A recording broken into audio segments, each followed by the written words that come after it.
All right, good afternoon, everyone. We're calling to order this February 18th meeting of the Policy Committee. Today we'll talk about policy GBEH, legal representation, and policy IHBB, gifted and advanced learning. So we can go ahead whenever you are ready, sir. Yes.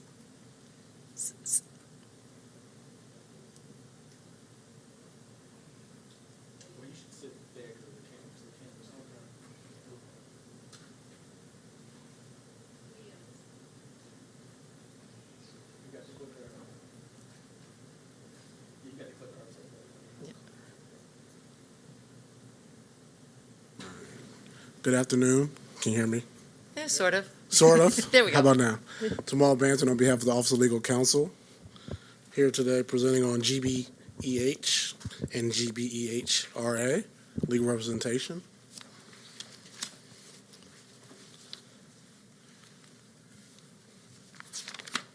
Section 4-104 of the Education Article of the Annotated Code of Maryland provides that the Baltimore City Board of School Commissioners shall provide legal counsel to board employees.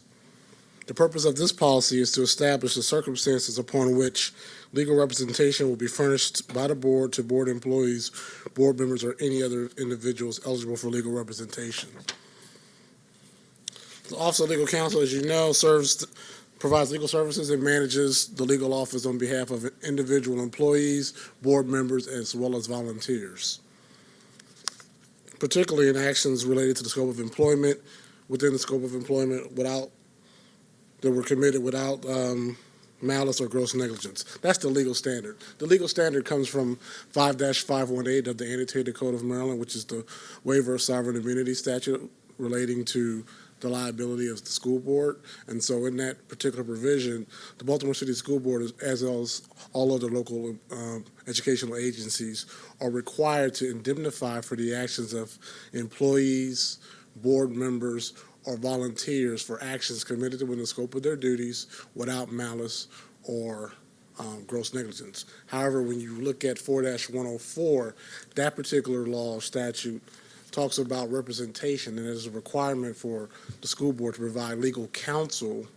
for those individuals. So there's representation angle, and there's also the liability angle. And so this particular policy relates to dealing with the representation portion prior to the liability portion and what procedural processes need to be in place. Currently, we don't have an established policy in place for employees, board members, or volunteers to seek legal representation and then go through the process of determining whether or not they're eligible for that representation. And that's what's covered in I gave basically a synopsis of the next two slides. Definition of a board employee is a board member, an individual employed by the board, including tenured and non-tenured teachers and certificated and non-certificated individuals, whether full-time, part-time, or temporary. As stated before, the board shall provide legal representation for any individual for action taken within the scope of employment without malice. That's the legal standard.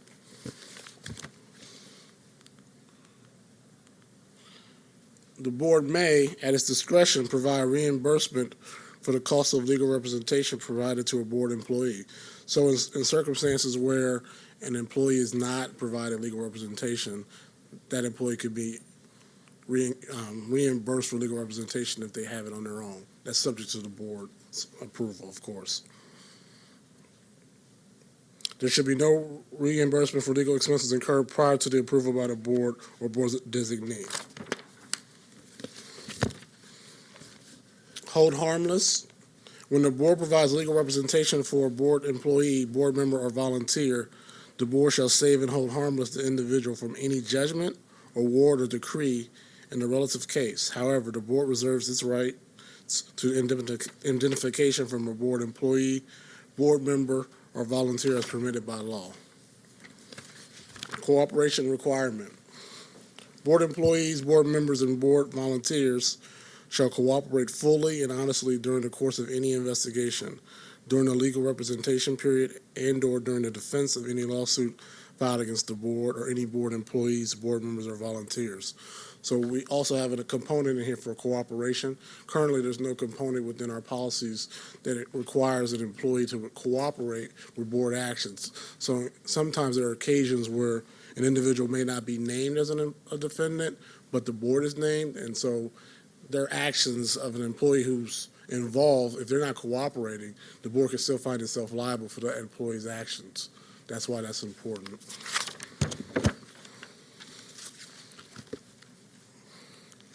Policy exclusions, activities beyond the scope of duties. The protections do not extend to consulting or other outside professional or business activities beyond the scope of the individual's official duties and responsibilities as a board employee, board member, or volunteer of the board. The protections extend only to legal causes of action wherein a board employee, board member, and/or volunteer is a named defendant, proposed defendant, and/or shall be a joint defendant as required by law. It does not extend to any legal causes of action that a board employee may affirmatively initiate or propose initiating against any other persons or entities, or that arise from matters outside the scope of employment and/or are personal in nature. The protections do not extend to the defense and/or identification of a board employee, board member, or volunteer in an internal proceeding. Internal proceedings are those that are conducted by the board under board policies and procedures. Examples, policy BLA and BLB. As an exception to this provision, a board employee may request a legal defense and/or identification in an internal proceeding that arises from allegations made by an outside individual, agency, organization, or interest group if the outside party is already represented by legal counsel in the proceeding. The board may, in its discretion and in consultation with the chief legal officer, counsel, or legal counsel, grant or deny such requests, and if granted, may impose such conditions as the board deems appropriate. Waiver of immunity. This policy shall not be construed or interpreted to constitute a waiver of any immunities available to the board or any of its employees, board members, or volunteers that are available to them in any suit, including but not limited to sovereign immunity and/or public official immunity. GBEH RA, the regulation. Subpoenas, summonses, and court orders to Baltimore City Schools, or the board. In the event that a board employee, board member, or volunteer receives a subpoena, summons, or court order directed to Baltimore City Public Schools and/or BCBSC, the document shall not be accepted, and the individual should direct any persons attempting to serve the subpoena, summons, or court order to the Office of Legal Counsel.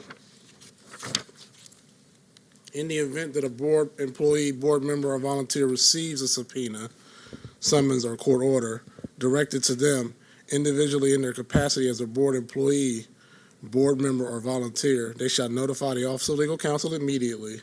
They shall inform the OLC, that's the OLC, of when the document was received, how the document was served, example, private process server, certified mail, or restricted mail. In the event that a board employee, board member, or volunteer receives a summons, a court order, and/or is contacted by an attorney that is not employed by the board relating to the operations and/or business of the board and/or Baltimore City Schools, they shall contact the Office of Legal Counsel. Disclosure and release of information. In any matter wherein there is a threatened or active litigation wherein legal representation is being provided to the board, board employee, board member, and/or volunteer, under no circumstances should any information be disclosed or released without prior notification and approval from the Office of Legal Counsel. Request for legal representation. Any board employee, board member, and/or volunteer who has been served with a complaint, writ of summons, lawsuit, and/or notice of court proceeding relating to the scope of their duties and responsibilities on behalf of the board and/or relates to allegations arising from actions taken within the scope of employment and/or official duties on behalf of the board shall contact the Office of Legal Counsel immediately and submit a request for legal representation letter. The Office of Legal Counsel then will may also receive referrals and a request for legal representation from the CEO, board members, and/or the CEO's cabinet. Any such request shall include a contact person responding to the request made to the Office of Legal Counsel. All city schools administrators may contact the Office of Legal Counsel in the event of an emergency that requires legal assistance. All requests for representation must be submitted in writing, utilizing the request for legal representation form. The form must be signed by the covered individual seeking legal representation. The Office of Legal Counsel will determine if the matter needs legal consultation and/or review to determine legal representation. If the matter does not require consultation, the Office of Legal Counsel will provide the necessary information to allow the matter to be resolved internally. If the matter warrants legal consultation and/or review to determine legal representation, an initial consultation will be scheduled by the Office of Legal Counsel with the individual seeking legal representation.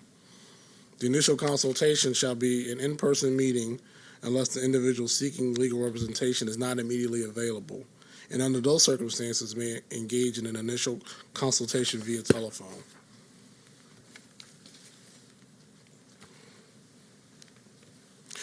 The review to determine legal representation shall be conducted by an attorney within the Office of Legal Counsel that will not be assigned to represent the board and/or any other board employee, board member, or volunteer with a potential conflict in the legal matter, as any and all communications to determine legal representation are attorney-client communications. Communications shall remain confidential between the investigating attorney and the individual seeking legal representation.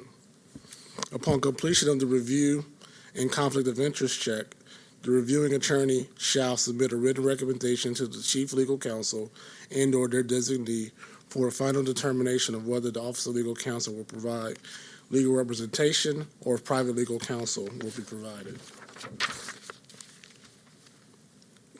Compliance.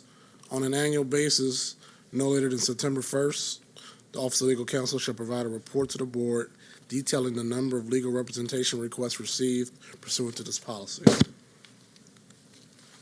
Stakeholders include the BTU, CUB, FOP, Local 44, Piazza, PSRP, FOP, PCAB, and Maryland Alliance of Public Charter Schools. If you have any questions or comments, you can contact our office or myself. Thank you. How were those stakeholders, were they engaged prior to the development of the policy ongoing, or were they just listed as stakeholders that may be impacted by the policy?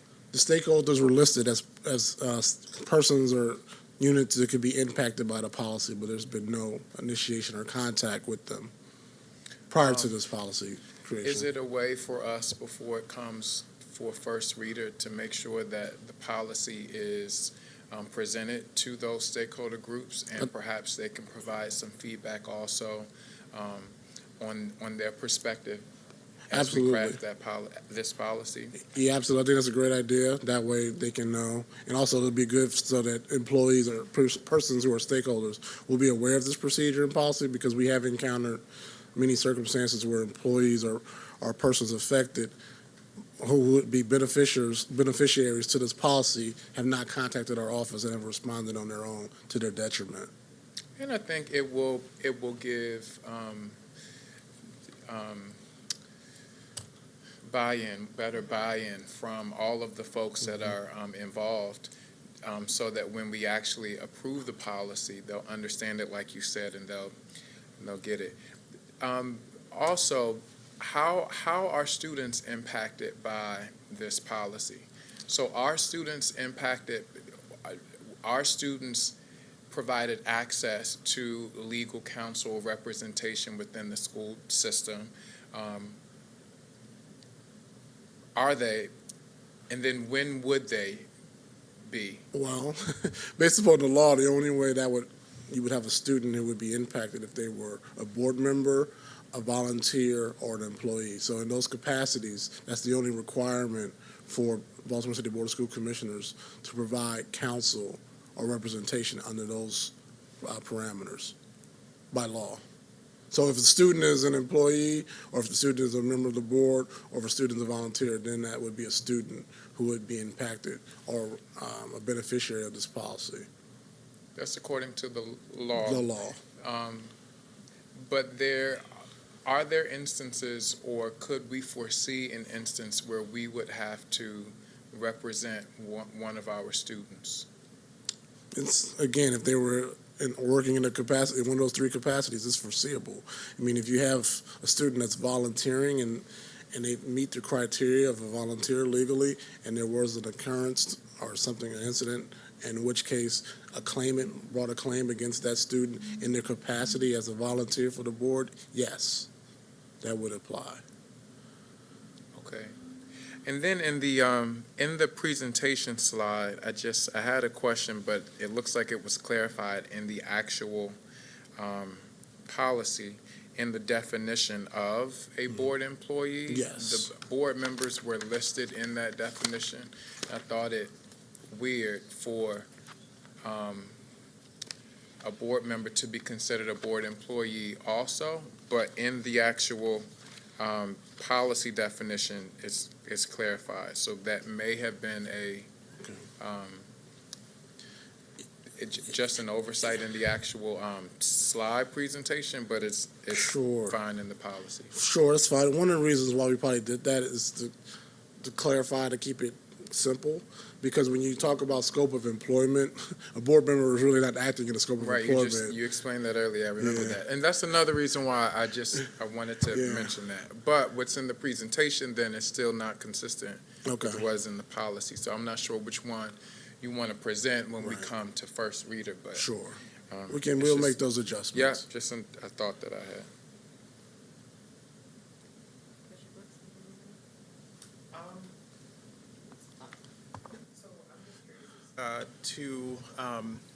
How does this relate or overlap with our legal counsel that we received from Roger? For our board? I'm sorry. To So hear the question is, so I'm trying to figure out what's the overlap between this policy and what legal counsel and support we received from the board's actual lawyer. Is there completely different things? completely different and Okay. separate. Okay. I mean, to be honest with you, we're currently operating without this policy, but because we have knowledge that there's potential conflicts that arise, we are exercising our legal discretion and making sure we don't violate the law, but there's no policy in place to ensure that we continue to do that. So can I try and see if this clarifies, Yeah, go. just for me and for you? So the board, if the board is sued by an external party, we could rely on you, we could rely on external counsel. This is about who pays for it, correct? Correct. And also whether or not it's required. And so if there's an action from an employee, let's say an employee, and it's clearly without the scope or outside the scope of employment, let's say an employee commits a crime while employed by Baltimore City Public Schools, there's no requirement for the board in that circumstance. There could be a determination that this employee is not going to be covered. So the board doesn't have to bear the expense of defending someone who committed a crime. That's the easiest way to look at it. Right. So, but for us, we still have our own. If we're doing it, then we have our own. Okay. And then a question around sort of process. And so, in terms of clarity, I have to read it to get the step by steps. Is there a way to kind of just pull out sort of if someone here is what you need to do 1, 2, 3, 4, 5 as a very quick summary around how to access this initiative? Because I mean I can read through yeah, Right. so there's a form and you're going to hit the form and then I think the form we're referencing has that step-by-step process. Is not included in the PowerPoint, but the form. so the one that I'm Form 1 to be GBEH RA. It should be like a questionnaire and establishes what the steps are. I don't have it in front of me, but that should So be. if I may, one of the things, since you're new to presenting to us, so none of the forms are included in our materials. Okay. So all we see is in the regs, there is a form. So in the Yeah. future, that helps with some of the Sure. questioning if we can see those forms. Sure. Oh, yeah That because clarifies. I was I don't see anything. Okay. Okay. So I guess But yes, there should be a detailed step-by-step process. In the event that you are sued or you're served with a complaint and a writ of summons, you need to immediately contact the Office of Legal Counsel because we have 30 days. You have 30 days as a defendant to Okay. respond on behalf upon being served. Great, so that's all I have right now. Yeah. Okay, so some of my questions were actually along those lines in the regs, to see, because in the regs, there's no timeline. It just Okay. says immediately. All right. And if that means, it's midnight on a Sunday, do I call then? Is it first bit? First So bit, some of those details that are minute but matter in the long run. Also, when it says in the regs that you shall contact, the Office of Legal Affairs, what are the consequences if they don't? Just they're not eligible? That Well, it can lead to, employment- it could lead to not a termination, but a determination that you're not going to receive legal representation. If you respond on your behalf, and it could lead to problems in terms of the ability for the office to represent that particular person if they respond outside of the representation. Obviously, our interest is in protecting the board and the board's interest. If someone presents something against the interest of the board, that could be the consequence, not. And I think that just reinforces Commissioner Brooks's position that, it's how is, and then the one that comes often with policies is how are we planning to communicate this out to folks, that this exists? Because especially if it's things like shall, and if it's a tight timeline like a 30-day window, what does that mean so that people, can Sure. be educated around it? A Absolutely. general question that I had is how does this interplay, much like Commissioner Brooks' question, how does it interplay with our other external counsel? How does it interplay with, say, union reps or legal counsel by bargaining unit? So these are civil lawsuits, and so civil lawsuits are not covered. Bargaining units do not represent the employees in civil lawsuits. And so when there's a lawsuit basically alleging that an employee, a member of a bargaining unit, committed a tortious act, that would not be covered by the board or by their union rep. So that's covered by us, the board. And so the Office of Legal Counsel, that's what our job is, to represent those employees in those circumstances. So that may be my lack of legal background, but I didn't see the word civil suit anywhere in there. So it might just be that I didn't read it through a lawyer's lens, but I did read it through a teacher's lens. So Sure. it's probably not clear. Sure. Because, and I guess going back to the statute, it says whenever there's a claim, 4-104D, whenever there's a claim brought by a claimant, it doesn't say in the statute, but by claimant, they mean someone who files a civil claim. So, okay, so that's my lack of legal Yes. awareness. So thank you for that. Under policy standards, which is Roman numeral 3, this is in the policy document. Letter H, under exclusions, number 1, is anything outside of the professional duties. My question there is, how does that intersect with our district 3 pillars of meeting the needs of the whole child? So an example I can think of that was a big to-do when I was a teacher was if a student came to you with a sliver, you couldn't remove that sliver because that was a surgical procedure outside of your duties as a teacher. And you could be sued if there was an infection. I think about the teachers who give a kid a ride home outside of the duties of their professional. So with meeting the needs of the whole child, how are we clearly defining what is and is not teacher duty? And I think, Or is or is not janitorial duty? Or it comes down to, that's why there's a legal investigation of what happened factually. Circumstances like that, by law, it is a fine line between what's within the scope of employment, what's outside the scope of employment. Clearly, we all understand that the interest of the children is our primary purpose for our school system. And so the examples you've given do not seem to arise for a situation where there would be a lack of representation. Now, there may be a lack of liability on the school board, but in terms of representation, it would seem as though that may fall under circumstances where the teacher would be represented by counsel, but it's possible the school board may not be liable for the actions. Because just because a teacher takes a student home, clearly that may be on the fine line of, it's not this regular school day, but it's something that teachers may commonly do. But what happens after that, it's a determination that's really up to the jury, and it's a legal question. It is a fine line. It can go either way, to be honest with you. right. It might be helpful, again, then in just preparing our professionals to be able to know the limits of sort of what is expected of them. Am I expected to take out a sliver? Am I expected to do laundry? If I do laundry and the dryer burns the child's school uniform, am I then going to be sued for, just Yeah. figuring out what is professional duties might be helpful. Okay. I don't know if it's within our capacity, but I could see it being a challenge. And where do Yeah. you think if it were in policy, would it go into the regulations, do you think? Would- I think, maybe even under definitions, just, what is a job duty? Is it the instructional? Is it nutrition? If I give a kid a snack because they're hungry and they choke on it, and unfortunately, they end up with a permanent or semi-permanent injury because of that, Right. I'm sued. I may not be liable, as you're saying, but am Right. I eligible for coverage if it's outside of, my job as an English teacher is not to distribute Right. nutrition. The interesting thing about it is the case law talks about what's in furtherance of the school district's policies or the mission of the school district. So it comes down more so to what's the general mission of the school. Is it within the mission of what the school wants to do? Clearly, something like that, washing a student's clothes, that's helping a student. But that's a difference from assaulting a student. And so clearly, I think we have cases where there's an allegation where the teacher physically assaulted a student. I don't think that's in their purpose. I think we can all agree that's outside the purpose of. Well, what unless we're they're here breaking up a fight and they accidentally hit some, so there's nuance to all of it. And Correct. It's And really, really it really muddy. is case by case. That's what makes it so tough because it is a very case specific type of scenario. And so while you have parameters in place, you err on the side of providing the representation, to be honest with you. It's the circumstances where an employee has really gone beyond, where it's kind of more clear that it's not within the scope of employment, or that it's very likely that this person is going to be personally liable, or it's totally a personal motive behind the actions of the employee. Those are the circumstances where you find the employee represented without representation covered by the board.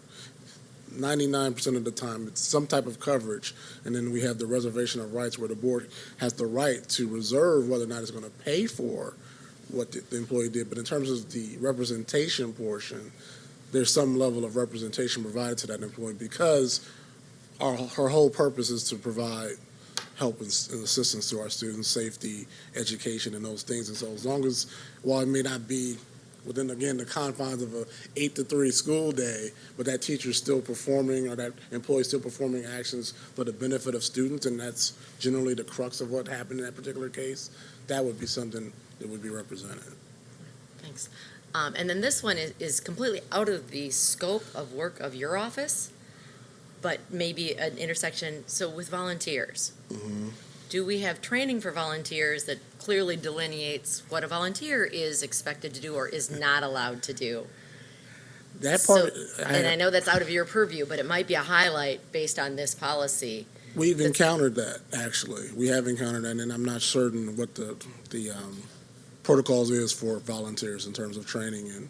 But we have had we've been recently sued for the actions of a volunteer. And so, And that's, certainly we as a board, I think, Right. want to protect everyone. But there's a Correct. fiduciary responsibility with correct. providing legal counsel to volunteers if we haven't also told them what they need to. Right. And And where that's their boundaries that's are. probably one of the trickiest areas, actually, because we have many different various type of volunteers in our school system. Some that are directly through the school, some are through different entities that provide volunteer services, and that's where it gets a little bit more tricky when you talk about volunteers and whether or not their actions are covered by the board.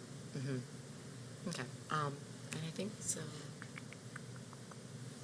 So then my other question is simply about this annual reporting. Yes. A couple of pieces that I think would be important to include on that.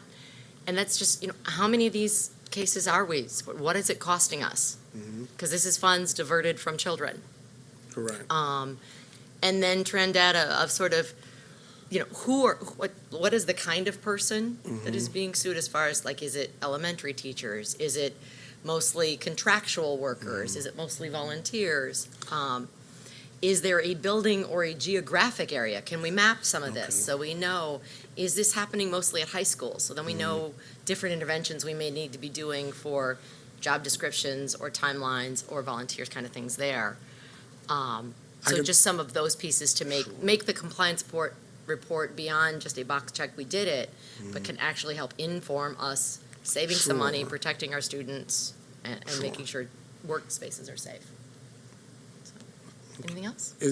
I can tell you it has not been frequent. In my 6 years or my 5+ years being here, you've only had one occasion where we had to provide outside counsel to an employee, and that was a school police officer who used force on 3 middle school students. That was the only occasion. Okay, perfect. That's also helpful to know. Anything else, Commissioner No, Brooks? that was mine. All right, thank you very, very much. Thank you. We shall move on to policy IHBB, gifted and advanced learning.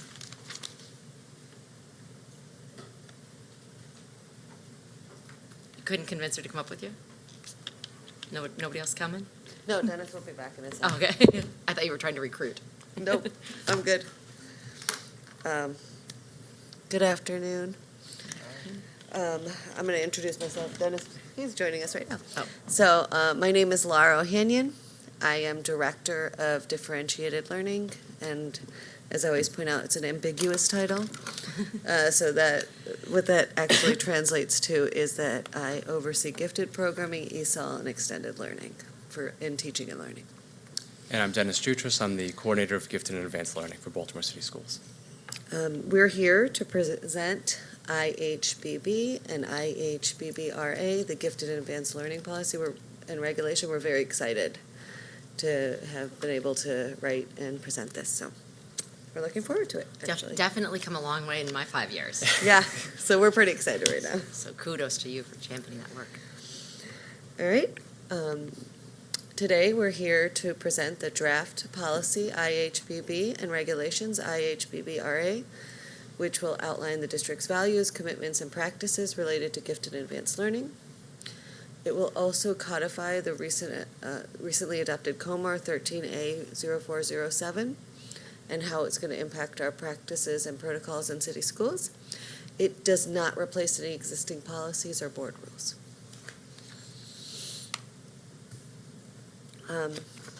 The purpose of the gifted policy is to acknowledge that we have gifted learners in all schools, all grades, and come from all racial, cultural, ethnic, and economic backgrounds.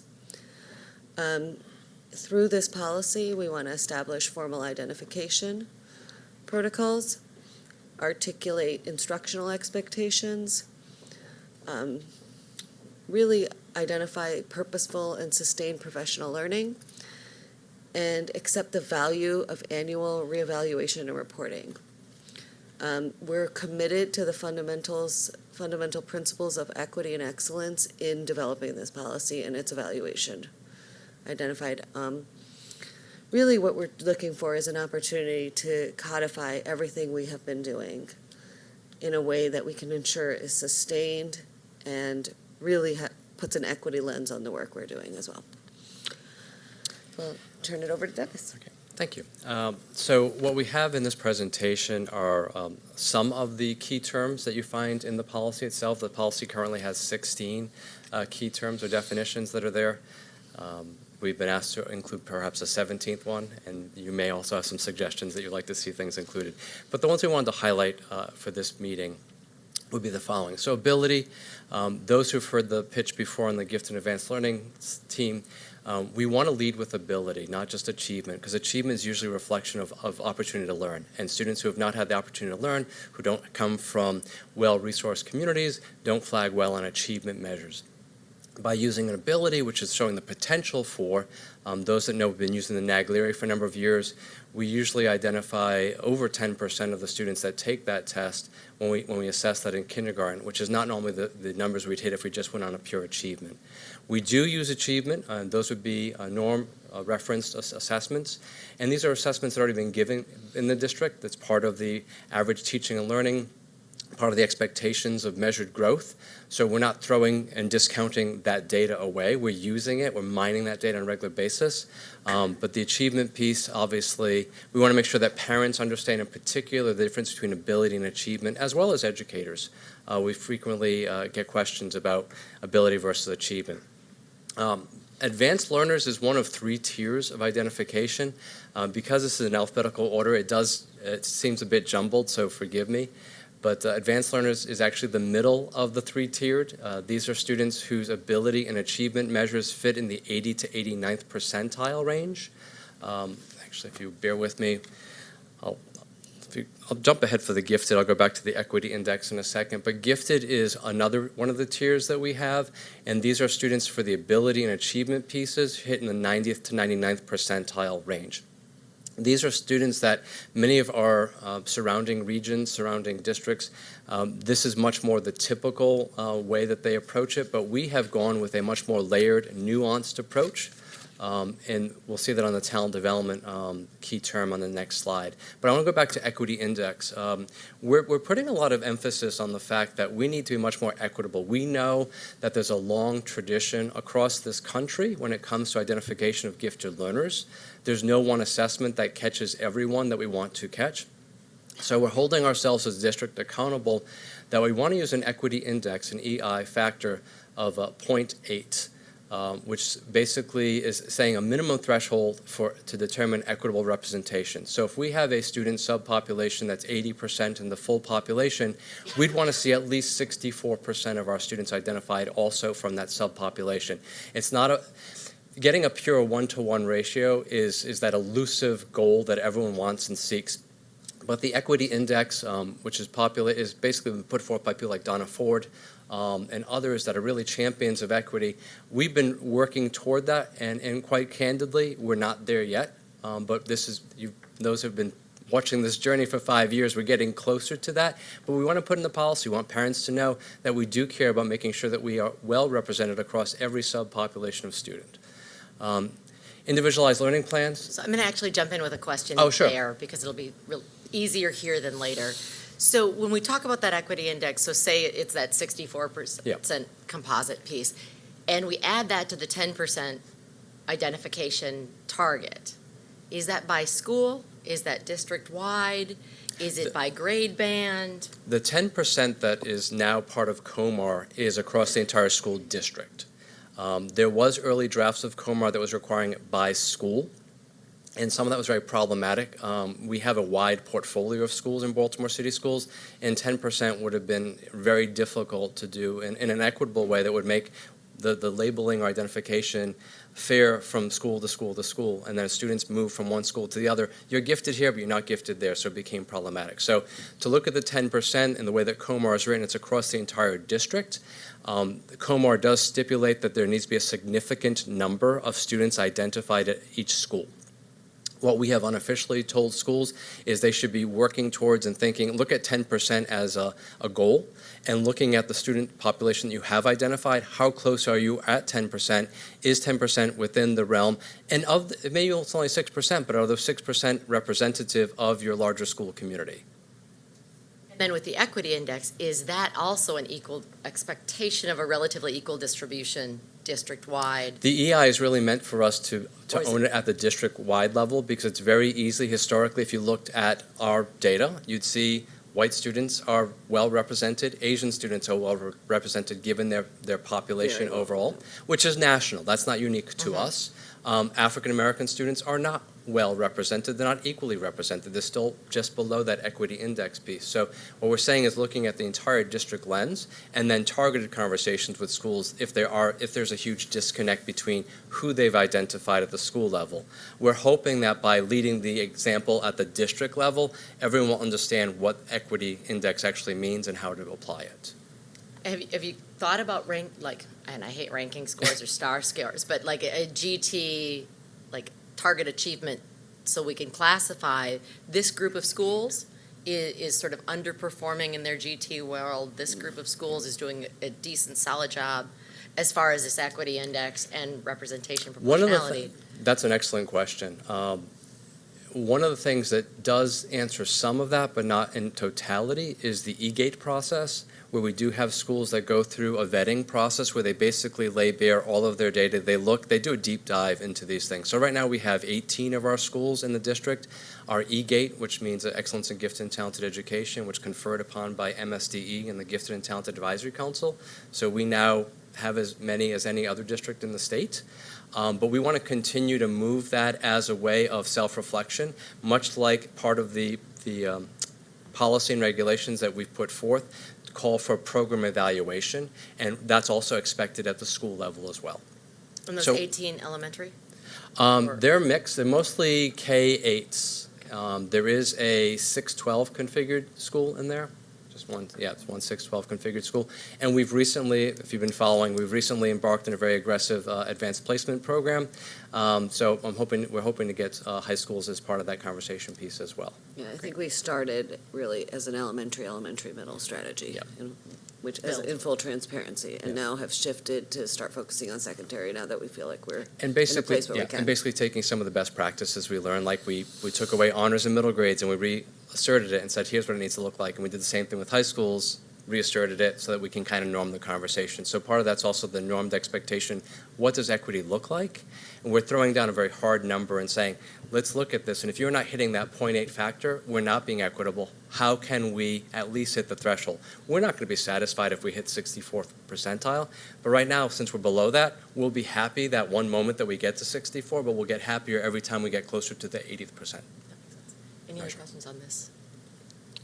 Okay, Process. okay. Yeah. All right, thanks for this little Oh, no, jog that's down the road. fine. No, those are excellent questions. So ILPs, again, if you've been following the gifted and advanced learning plans that we've been proposing for several years now, the ILP, Individualized Learning Plan, is really, we're pinning a lot of our hopes and dreams on, because we're not a district that's set up to have magnet schools, where we're basically siphoning off the best and the brightest, and I'm using air quotes for those that can't see me. The best and the brightest get siphoned off, and then basically there's a brain drain at the other schools. And also, we have found in some of our colleague districts that when they do that, then no one else is talking about gifted. So if you're either in that school or you're not in that school, then the conversation dies, because now we don't have any of those kids in our school.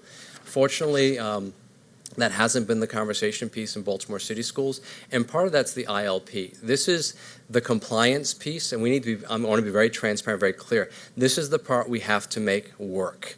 Because if we don't get the ILPs implemented across the district for all those students who are formally identified, we will not be in compliance with the letter nor the spirit of the COMAR. And so our hopes and fears rise and fall on the ILP, but it's meant to see the student, identify what they are interested in learning. It's asset-based. So unlike an IEP, and not denigrating an IEP, but IEP is looking at deficits and how do we address those deficits. The ILPs are saying, what is the student interested in? What's the student good at? How do we leverage that? And there still may be skill deficits, and there still may be weaknesses there, but rather than hammering in on where you're weak, build off of where you're strong and use that experience to help fill in the gaps of the weaknesses.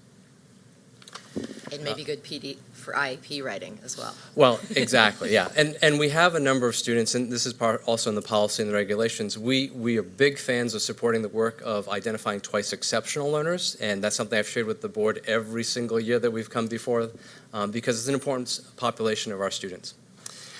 So talent development learners, this is the third tier of the three tiers that we identify, and this one is exclusively determined on norm-referenced ability scores. Again, our experience has shown us that if we go with looking at student potential, so the cognitive ability, we use the Naglieri nonverbal ability test as a universal screener, we find if students are thinking at a pace that exceeds the norm, national, local, school-based norm, there's a greater likelihood that even though there may be skill deficits for reasons that are so beyond the control of our kids, that those deficits can be remedied. Those skill weaknesses can be filled much more rapidly. But we need to know the student first and then adjust the ILP in such a way like, we know you can learn quickly. How do we feed you correctly?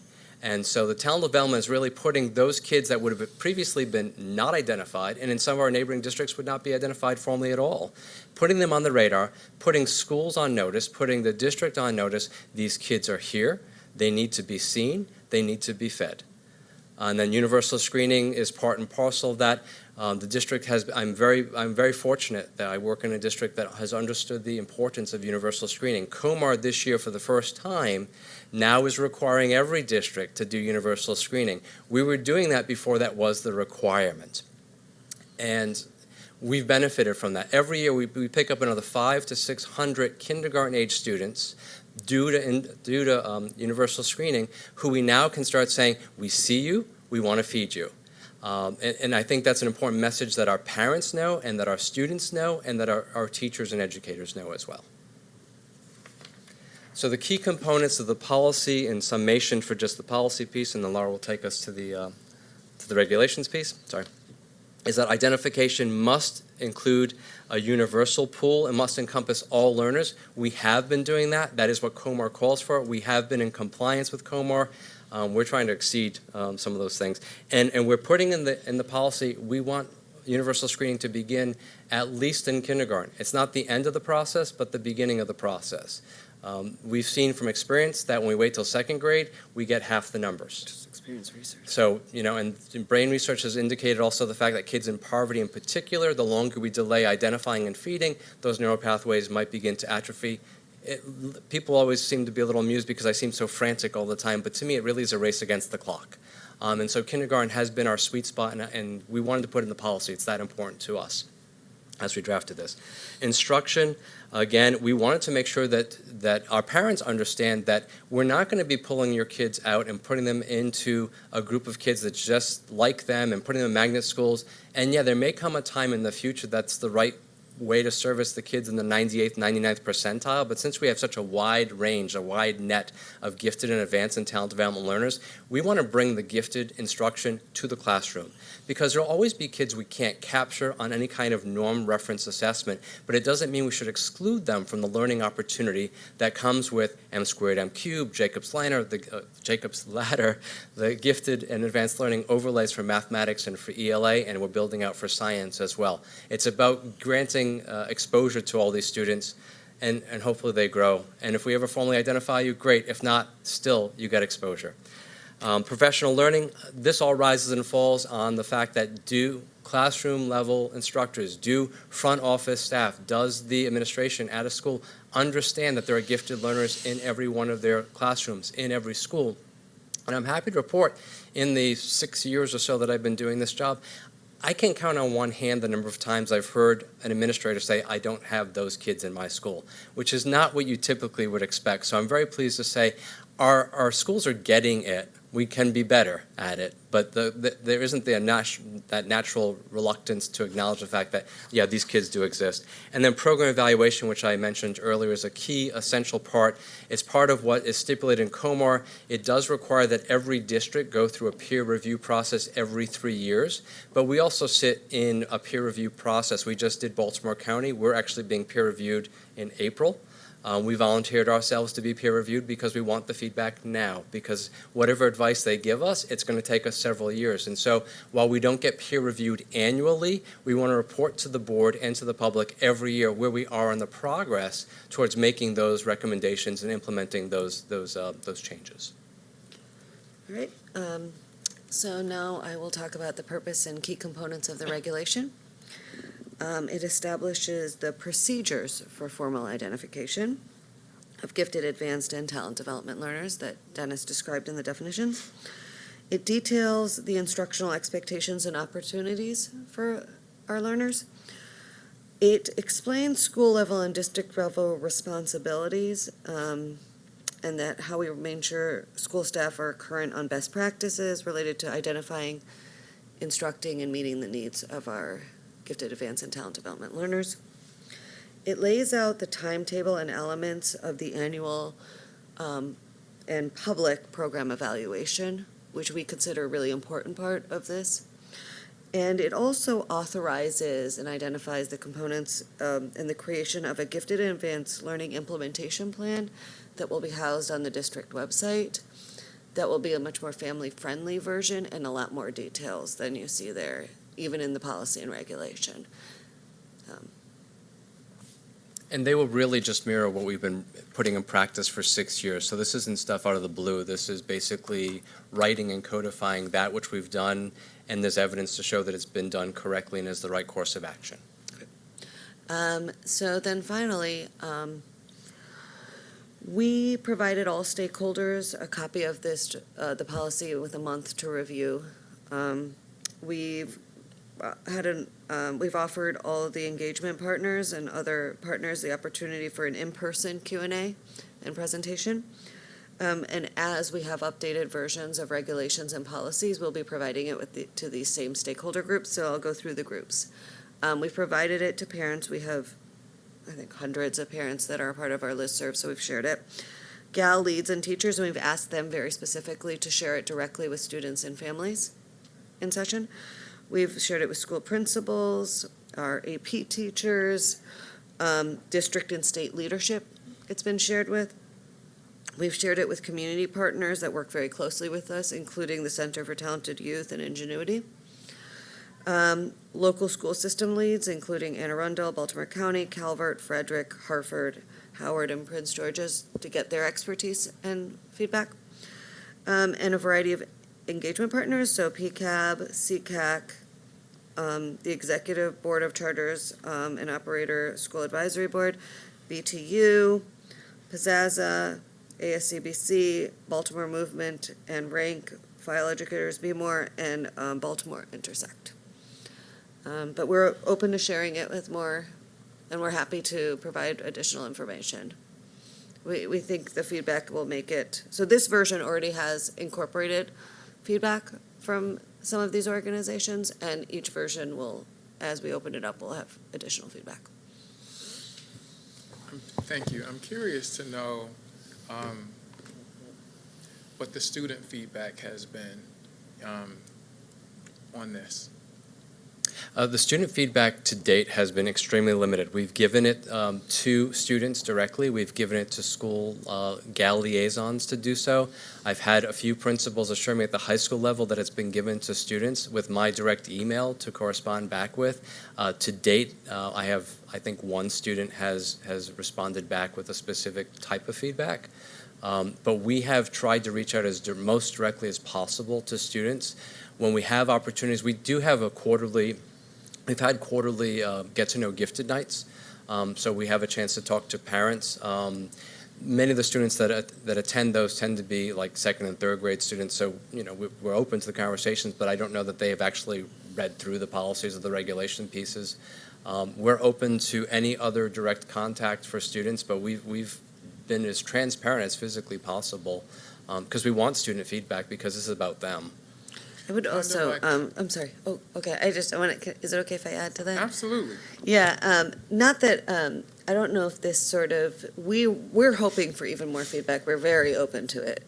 I will say, though, a lot of what we have here has been developed over the years and is really codifying, and that took a lot of feedback over the years, right? So when you read it and you hear about it, it was developed based on feedback from parents or educators or students. So it's like, even though this is now in a policy and regulation, the codification and creation of the protocols and processes had also that feedback. I'm not saying that I just wanted to put that out there. That's an excellent point, actually. The thing that the students really, we want their voice, and we have been hearing their voice over the past several years, is every year we conduct a pre and post survey of students. We get 500-600 students a year that do respond back specifically to how is instruction going with them, if it's a pull-out, push-in service opportunity, ILPs in particular. So to Laura's point, we haven't necessarily gotten feedback specific to the policy and regulations, but the practices that are meant to be codified by the policies and regulation,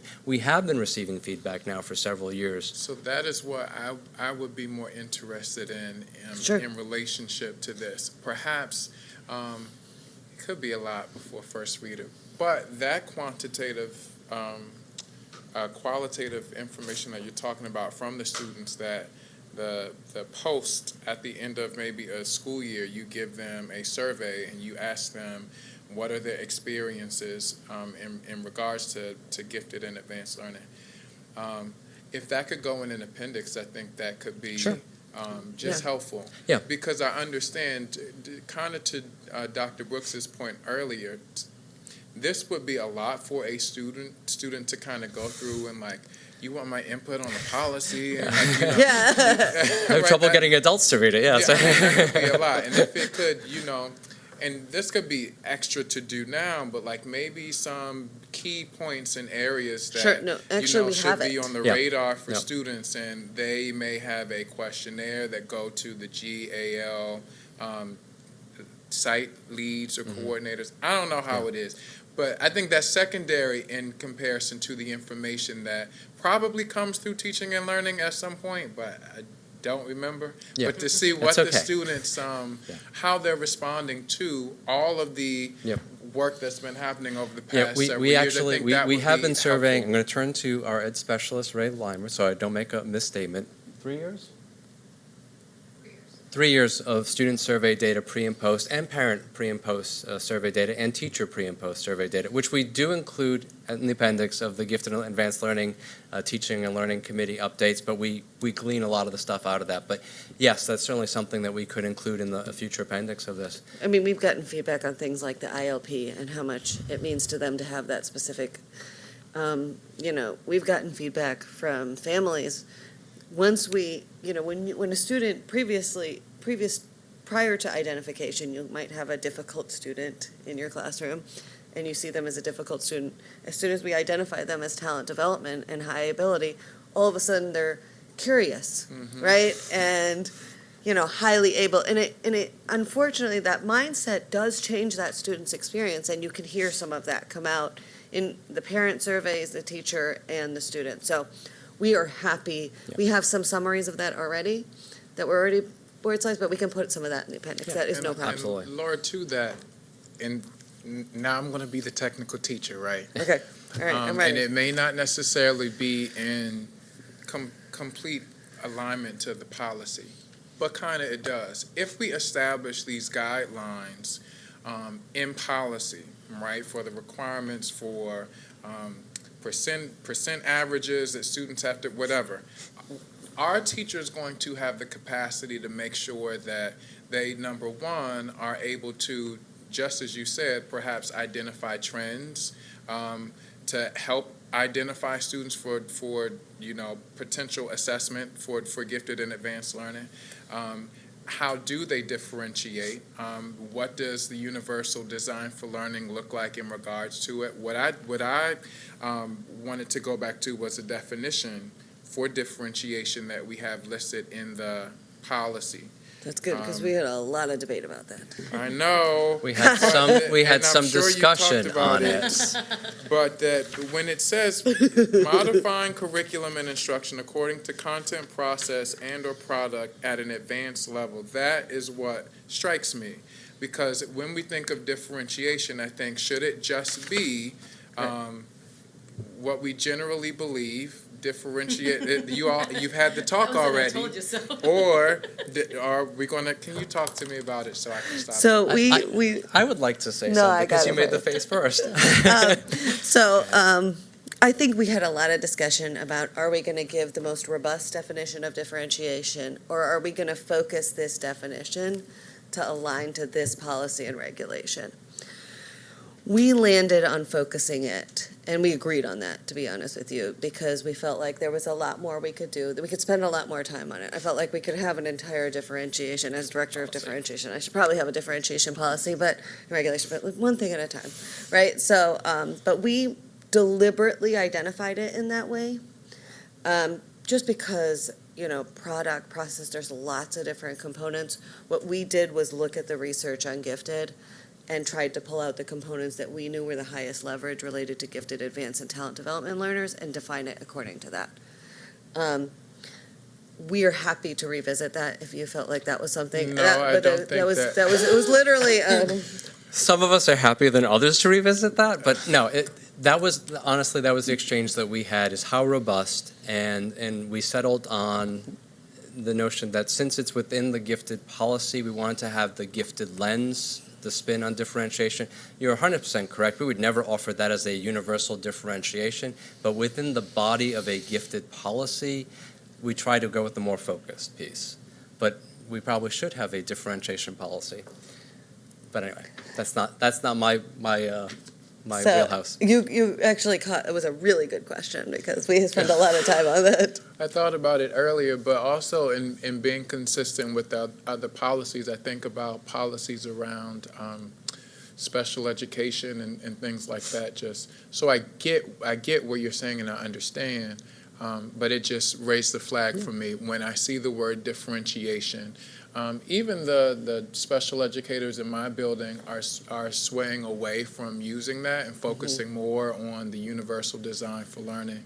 I still use differentiation. I have a few more questions. Here's how I though. would, because we've done some training on this. The way I would approach it, if we were just thinking about UDL versus differentiation, the way I always think about it is UDL is part of the planning for all. Mm-hmm.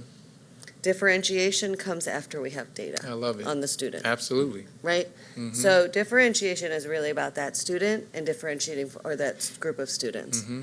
It's not, you don't have a choice about UDL, Mm-hmm. right? That's regardless of, I don't have, even if you don't have information in front of you, that's how you plan, that's how you create your classroom, that's how you create your lesson, Mhm. that's how curriculum should be written, right? Because when you think about the technical definition of, and Dennis will know, I can go off on a tangent about the technical definition of curriculum, it's written, taught, and assessed, Mm-hmm.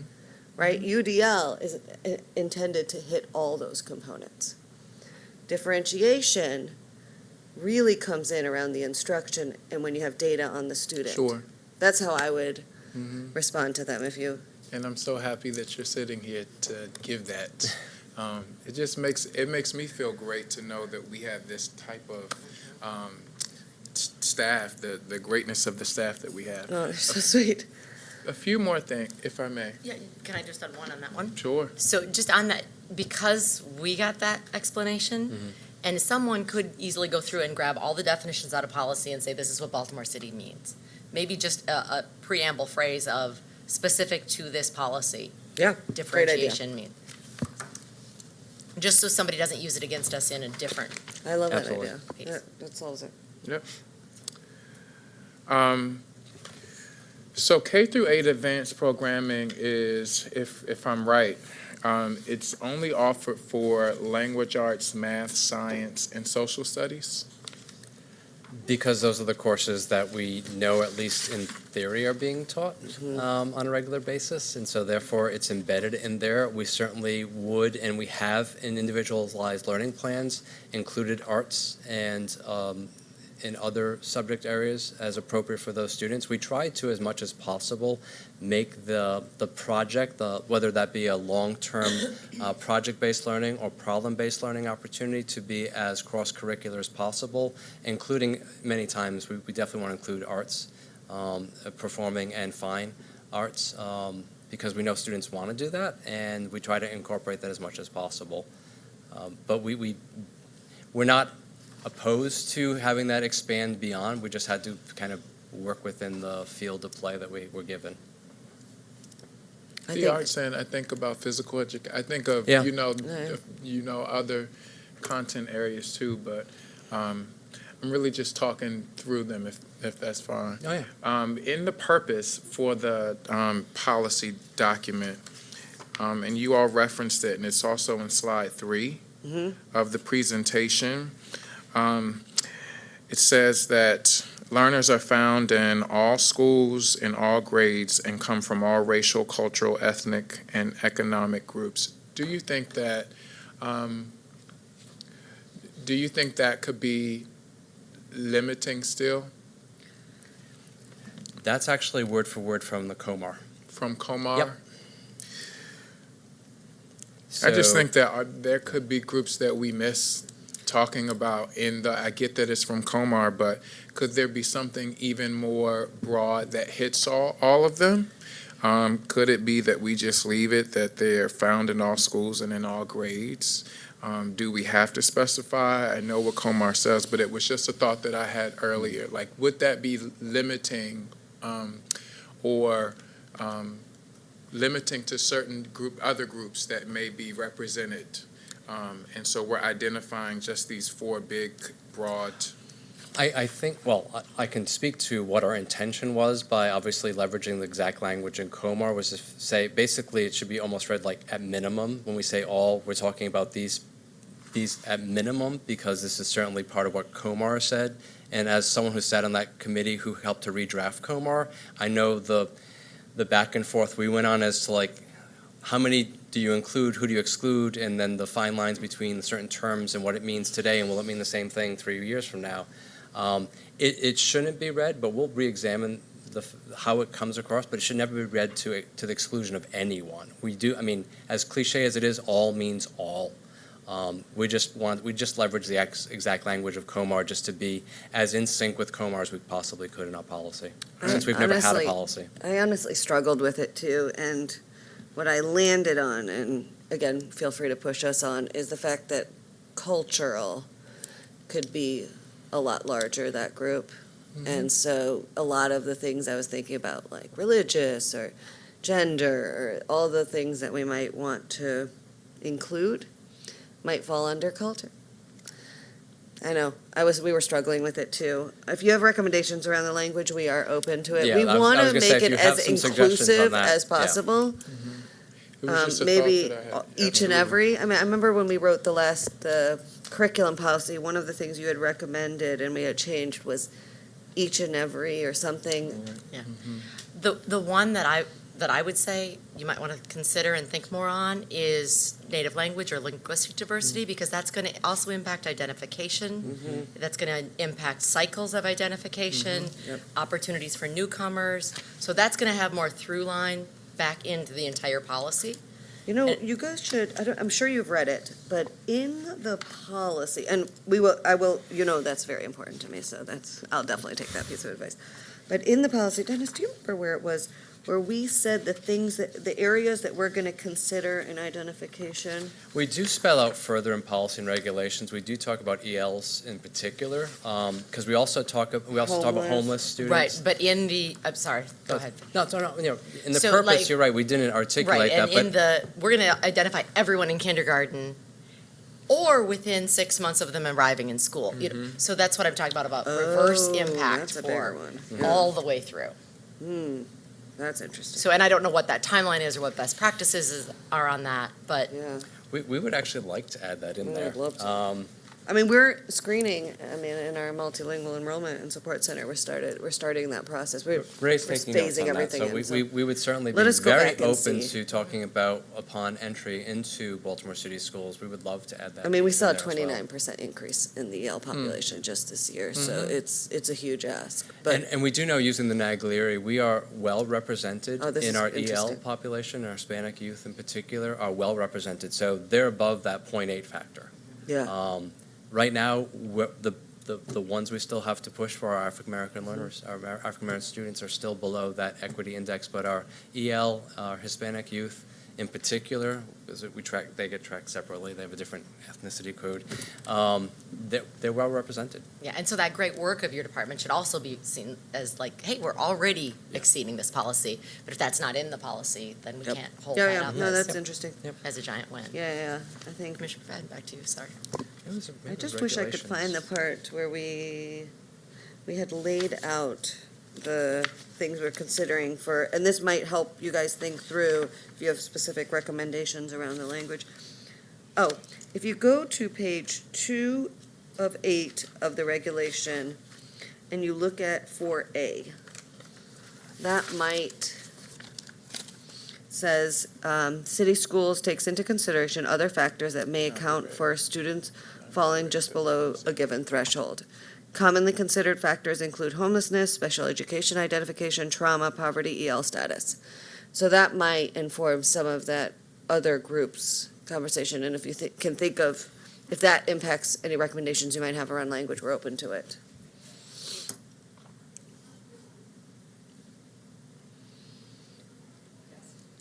And I did see that there, it just didn't seem like No, it was no, pervasive, yep. especially in the identification piece. Yeah, no, I hear you. No, that's what I was saying, that might give us some other language to pull from.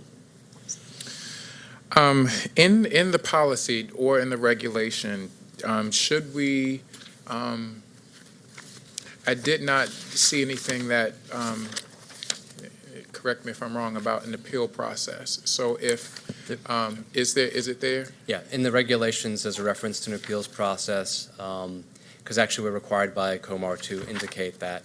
It doesn't go through the great details of what the appeal process is, but basically there is an appeals process form that can be completed on the city schools website, much like the referral forms. And I can say, without, some people push back and said the website is or is not as user-friendly as they would like it to be, but I can tell you for a fact that I have 150 referrals every single year made to me via the friendly, not-so-friendly website, so parents are finding it. And there's probably another 50 that just find me somehow, God bless them, but the referral. Straight emails. So there will be a referral and an appeal. The referral will stay on, but there'll also be an appeals application appeals process, a link right there, right next to the referral form, because we know people are finding that and using it on a regular basis. Thanks. With the universal screening process, that occurs in kindergarten, Mm-hmm. and it can occur after that also? The test itself can be administered at any time upon request of a parent, upon request of a school, It's a upon student request of a also? student, Mhm. absolutely. That's also part of the referral Right. form. A student can refer themselves and say, I'd like to be assessed. So we like to basically say the identification process begins in kindergarten, but it continues through your duration in city schools. So very frequently, I'll get some parents or even students and teachers. Teachers have been very good advocates, including many of our charter schools have been very much on top of that. I would like to give a shout out to KIP. Their gal liaison's been very much on top of this to kind of mine the data and say, hey, this kid 2 years ago wasn't identifiable, but now the achievement pieces are there. Can we give them an ability screener? So we do have large numbers, not the 5,000 or 6,000 that we do Universal K, but hundreds of students every year that we do all the way up through high school.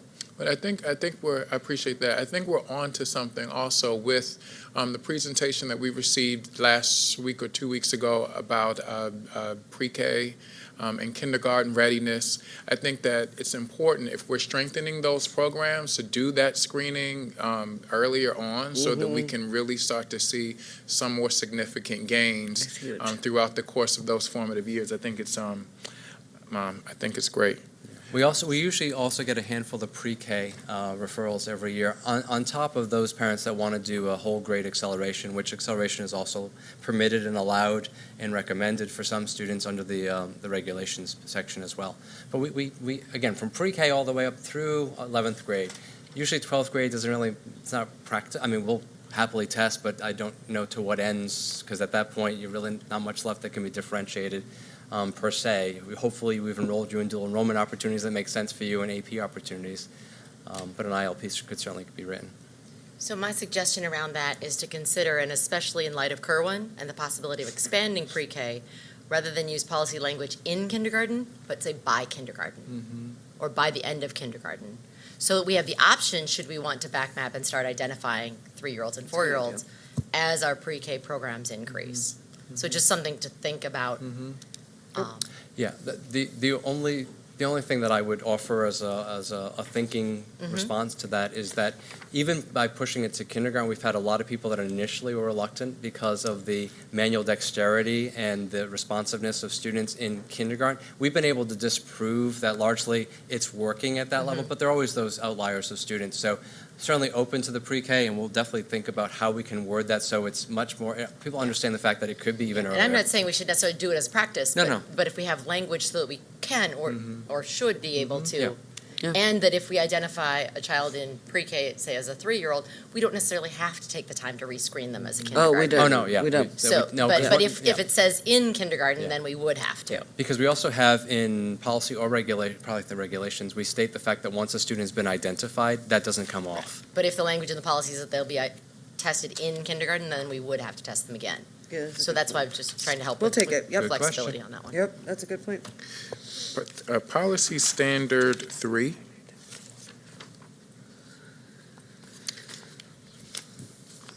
Policy standard 3, and this goes to number 4. Why might the CEO exempt schools from universal screening requirements? That's COMAR. We were advised to include that in there. You know, I get there it, but might- what would be the instance that a CEO or superintendent would give an exemption for the universal screening, hypothetically? We are not sure. Oh. I'm not gonna lie. That's just what we're gonna say, because we are not 100% sure because we find that we see twice exceptionalities. Absolutely. That being said, the nonverbal is a cognitive ability assessment. If you have a school where students have severe and let's say an entire school is diagnosed, it might not seem like an appropriate assessment. You know, I guess that situation, we don't see it that way. We see it, we want to give it to everybody. But we have to document COMAR in our policy and regulations. But I think that would only be fair. What would you say?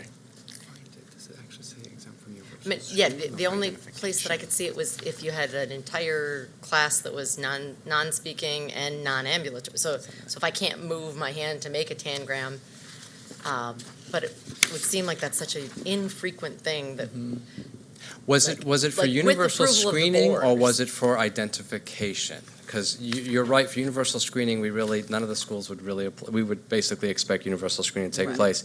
But COMAR does stipulate that when districts are reporting out their 10%, they may exempt certain schools that may be for very high need special education, unique programs. so you're saying schools. those students would be removed from the denominator? Yeah. That's- The CEO can elect to remove. For that school. Yeah. So For like the that school. particular school, we might not report out. Can that be specified in number 4? Sure. In the identification of the 10%, because that's not how I read Sure. it. Yeah. The requirement. The only We'll situation go I back could and see make that sure what is like if there's a COMAR. natural disaster and they don't physically have Sure. time, like your school building blew up, all your kids are going to Give different us, buildings give this us, year. this is good feedback. We, I think we're very clear that we're not huge fans of that statement. No, we'll But, have to go back and look at. There you have our that support. particular not being component of fans. the We word. were required to put that in there. But then it also We goes back. pretended, we were like, oh, It goes back to the professional learning, and I Absolutely. think that it Yep. just goes back to making sure that we have the capacity to make sure that this, when we adopt it, we're able to implement it with fidelity. I think it's important. that's fair, that's fair.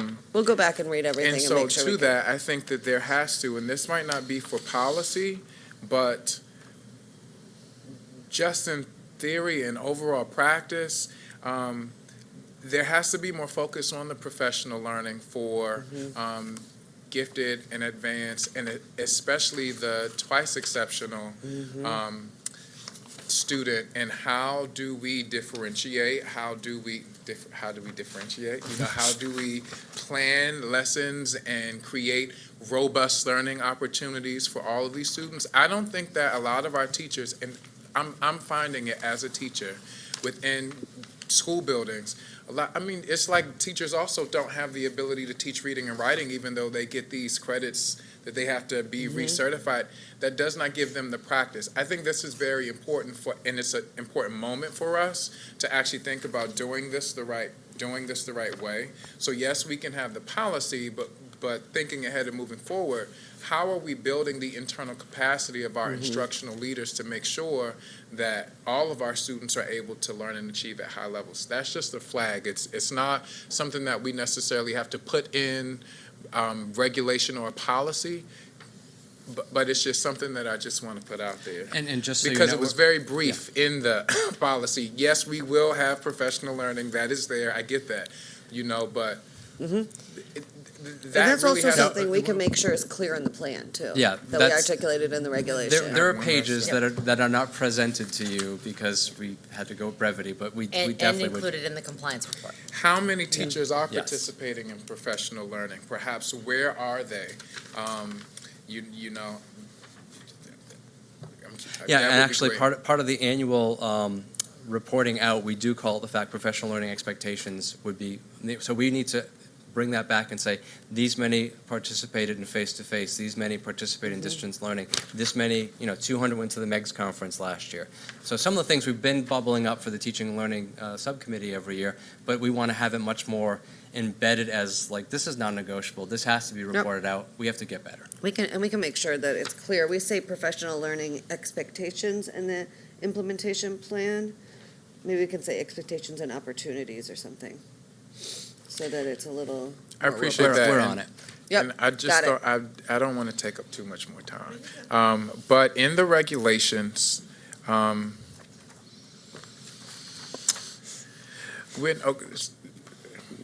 so I just want to go to the ILPs, the learning plans, because there is language in the policy that talks about MCAP. It just makes me nervous because the state can change the test, and then we would have to come back and make revision to the policy again. So that's extra technical, but I'll skip Oh, over let me that. see. But the NB of the regulations, this is number 2, B in the regulations. Okay.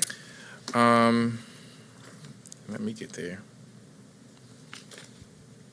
So these individual, B, number 3, there's a lot. E, and then small Roman numeral 3.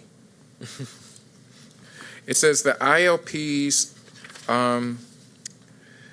should be reviewed and revised for appropriateness annually with all stakeholders. It seems like a suggestion to do it there versus just like an IEP. You know, an IEP is reviewed annually. Should we put language in our policy that says that the ILP shall be reviewed annually? Mm-hmm. We're happy with that. Fully support it. Okay. My concern is just the capacity, because we've been talking about ILPs now for 3 years, and if you were to ask me right now what's the percentage of compliance, it's not anywhere near where it needs to be. Now, we haven't had policy and regulations. Well, we want to help. You know? Okay. We, All right. we want to help. I agree. You want to serve on a committee? That's I great. think it's important to make sure that it's happening so that we can really measure the progress of our I'm young a big people. fan of shall. Something else that makes me slightly It's one of I'm Dennis's a big just have a favorite question terms. about the 85%. So in that same section, if you go to Roman numeral 1, the small one, it says students who demonstrate at least 90% mastery on the pre-assessments for each of the units, right? So we have that 90% number. And then when we go a little further down, when it talks about that 85% or higher, I'm now in number 4. Right. That's for and enrollment this in is- an honors course. Say it again? That's a requirement for the enrollment criteria for the honors course. That's why For it's the different. honors course. Why did we come up with 85? A number of 85 or better? That was a way to considered help. for the honors. It was a way for us to identify students who got B or higher to be considered for honors enrollment, because we felt like this is an effort for us to have teachers expand who they consider for honors identification. So we're saying, here are all the things you should consider, and this has been out, I think Dennis has done a great job. For almost 4 years, we've been sharing this honors enrollment criteria, and it's been slightly tweaked. I mean, we're open to feedback. Dennis, I don't know if you want to talk about the 85%. The 90 here in EI, under ILPs, Those pre-assessments. yeah, for is units. really about ensuring a kid doesn't sit through something they've already been through. Mhm.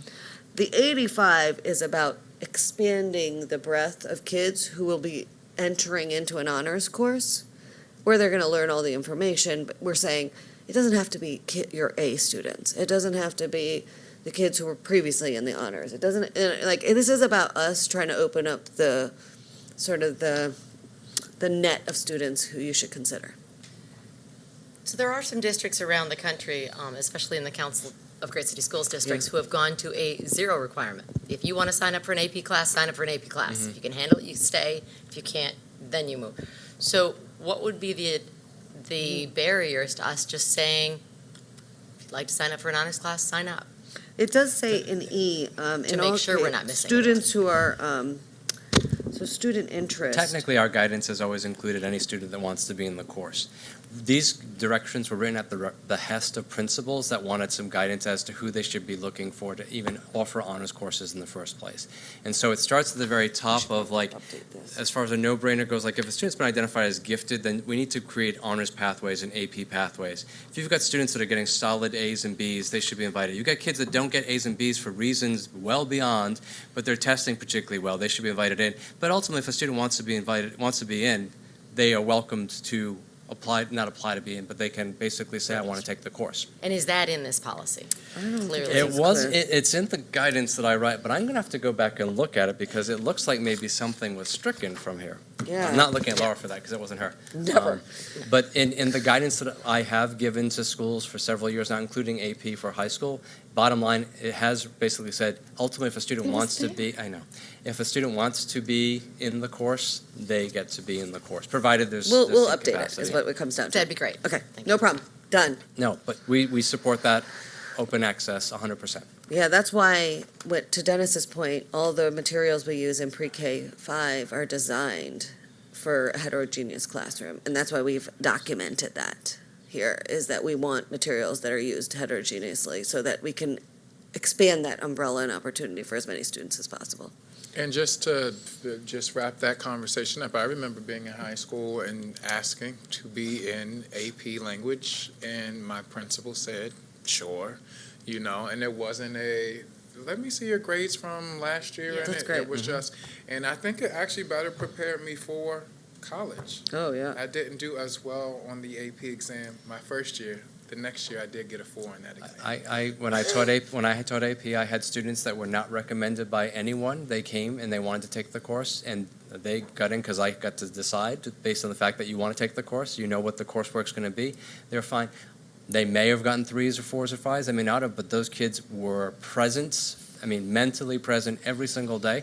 They got a lot more out of it. That's why in the draft that actually goes out to the schools all the time, I talk about student will and skill. I will take a student's will, even if the skill is not there. I need to teach with will and skill, and I need at least student will. The skill, my job. I think it just raises the bar on the expectation that we have for all of our We love it. young people throughout the. Yep, We're on the done. same page. It'll be get added. Same page. Commissioner McFadden, may I ask you a question back? You had mentioned that we have MCAP in the policy. Do you mean, I just want to make sure I'm catching the feedback. No. I was saying when I saw MCAP, I just know how I've Yep. seen in my 2 years on the board, Oh, I we've know. had to revise policies based on changes. I feel like you have a From microphone in MSD. our offices because we had this conversation, and as a result, we had put examples include but are not Not limited limited to. Yeah. That would be great. Yeah. No, that's what it's there. Oh, it's there. That's Oh, there. Okay, I just wanted to make Yeah. sure that's what. and You're I- not the first person that called out the fact that Nope. something that might sunset, but we said it's an example of, but not limited to. We're That's just- literally why we put the Yeah. statement. I just wanted to make sure it wasn't, because I'm assuming you mean in definition 2C. So I want to make sure there wasn't anywhere else that you were referring to. And I'll double check. We'll scan it for MCAP again. But I just wanted to make sure, because we had that same, literally had that Yeah, I same think conversation, we're which is why we clear added that on the rest language. of the policy. I think that's the only place, it does show up in regulations, but the But we- regulations are easier to kind of to shift out as the language changes from PARC to MCAP to yet to be named test. Yeah. And our implementation plan will be exactly what it is Yeah. at that moment. Okay, great. I have many things, but I will email you so that we can walk through some. Sure, that'd be great. Sure. Just a heads up, we would love to do that as soon as possible because the timeline between this one and first reader can be really tight. So if is it Commissioner Brooks? Yes. We would love to meet with you, but if we could do it as soon as possible, just so we can meet the timeline. That'd be great. So one of my questions, again, Commissioner McFadden touched on a little bit, but as far as our big pillar of whole child and how is whole child represented in this? Knowing that there's early years, middle years, and IB program in the arts and physical education and health, there's AP courses in those. So when you do your compliance report, it would be great to see colored bubbles representing those so that we at least have it as a target out there, understanding we can only eat the elephant one bite at a time. This is where we're starting, but that we have aspirational hopes of being able to truly meet more gifted needs across the district. Yeah, and I'll just to put out there, as we look at our other opportunities too, like, one of my buckets is extended learning, so include summer programming. We look at opportunities for students, and we'll be presenting on this to the larger board, but, so we look at arts integration and those opportunities. I know it's the summer, but it still is an opportunity for students. We have Ailey as which I think is an amazing opportunity for a kid who's artistically inclined and interested. I mean, it's probably one of the best. We've also been able to use the Title IV dollars that have been meant to expand AP, and we've pushed it down. It's not me. We've pushed it down into middle grades to allow students, they can do some online learning there's a course on music appreciation, which doesn't typically take place in our middle schools, but for students that are interested in that, we do have virtual learning licenses for them to pursue those, and there's an arts survey course as well. So we're trying to add to the portfolio of things that students can have access to as we're building the pipelines to continue with these advanced learners to meet their needs. Perfect. Related to the ILP, development, implementation, evaluation, in the policy regs, I don't see that it assigns who's responsible for that. You notice that. And I'm sure that's a workload capacity issue, a flexibility issue, but we also know if someone is not designated, it's going to be far more challenging to get follow-up. So Yes, think- we'll make I'm note not of saying it that. has to be there, I'm just saying it's not. I don't know if and- it would be in the policy, but what we could do, because I think in the policy we'll keep it, but maybe in the I think in the regulations, we regulation- did stipulate that a student support team would be responsible, not necessarily the student support Right. team, but a student support team. Correct, but then is there the requirement for the establishment of a building level student support team around GT, or is that part of the child study team or the intervention? I'm on the same page. Laura's on the same page as well. Yes, it's in the notes. We'll follow up to see if we can get more specificity. Well, if you need our voice to help Yes, amplify please. yours in that conversation. Yes, Yeah, please. I think, Speaking for I think it's myself, also not- just not our like entire committee, but trying to it's so hard at different schools, and our schools all, like, how they approach the work looks so different depending on the size and and so we said a student support team, but we put it in lowercase on purpose because we wanted to have flexibility. Again, if you happen to have a student who's artistically inclined and that ILP is going to include, you want to have the art teacher there. You don't necessarily have the art teacher for every, right? And so we were trying to, I don't know, let us go back and process too.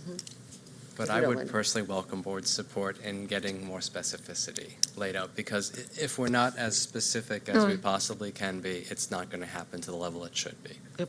so to that line along the regs, it seems like we're really robust on identification. We're really robust on evaluation, not so robust on the content or ways, means. Oh, The instructional piece? Yeah. So let me, You know, so like I think about Sure. the high school, immediately people go, well, AP or IB, boom, that's gifted. Well, but what about gifted for your average C student? What, there's Yeah. giftedness there as well. And so in full transparency, again, our focus has been primary, so elementary and middle, and so we're entering into that secondary realm. That being said, we had, if we had moved forward with what was probably more appropriate for our implementation plan, we would have had like a 20-page policy and regulation with a very detailed line by line about the content that is provided to students. We are planning to have all of that in the implementation plan. It was pages. And I think it's important, and we want it out there publicly. We have there's no hiding it. It's just a matter of how policies, regulations versus, which is why we established in the regulation this implementation plan and are currently in the process of transferring everything that was in the 20-page regulation, 17-page regulation into a format that's more family-friendly and more public-friendly, that will be housed on the website. It's established here, that has to be updated as needed, that will be publicly available. But in full transparency, Commissioner Hassan, I think we're looking at like mentorship and other things for those gifted C students, but we're not there for secondary the way we are for elementary and middle. In just full transparency, we're like what Dennis is really leading the work for the district on this AP strategy, and we're focused on that right now. Access, ensuring every school has AP, how many opportunities, ensuring we have pathways for students. And once we get a little bit farther along, and, I have the privilege of working with Dennis, who's amazing, Ray, who's here as one of our ed specialists, Joyce, who is not here, another ed specialist, but that is the team that is lifting this work, right? So we take it in phases, but we hear you on I'm going to tell you, we're going to put the implementation plan together, and you are not going to be satisfied with what we're doing for C students in secondary. I'm not going to, there's just no sugarcoating it, but you're right. So Right. my But- question also expands though, and again, it's hard in policy documents because you don't want to bog it down with minutia. But even like in elementary programs, within the last year, I've seen, oh no, that student is really a first grader, but they just come to third grade because they're gifted. Oh, yeah, we have. I've seen, oh no, they do twice as many worksheets because they're gifted. We definitely had that. And those actually kind of written. general practices that I think, I'm assuming we kind of want to kibosh. Yep. Um, Yeah, we actually. And that's sorry. there's some content around that, and I don't know Yeah, we how to not definitely- overwhelm actually- with details, Yeah. but also, Actually, in the regulations, we kind of tip our hat to the fact that we're going to be coming back at you with more stuff, specifically under the acceleration piece. The thing you talked about, like a student taking a third grade class in mathematics tends to be the case in many cases. So we do talk about single subject acceleration. We talk about a referral process to get that approved in advance of happening. Because what has happened is many schools will just put the kid in that course, and then the kid was never officially in that course. They got the exposure, and then the next year, it looks like they got held back. So the parent calls and says, my kid is taking second grade again. It's like, well, from everything I've seen, they were never in second grade. So schools are trying to do the right thing, but we didn't have a policy regulation. So that specifically would fall under acceleration policy regulations, which would be much more detailed, spelled out in the implementation plan. And then to the point about more work versus more appropriate work, you'll notice we specifically called out the fact that it can't be about more work, but more appropriate work. Because it is specific about, oh, you get 2 worksheets instead of 1 worksheet. It's like, no, in many cases, I should get Half a maybe even worksheet. fewer examples, but more complex. We talk about depth and complexity. yes. Yeah, no, those were 2 really good examples. And then just to reinforce, obviously, this is all professional learning and communication and making sure people know. And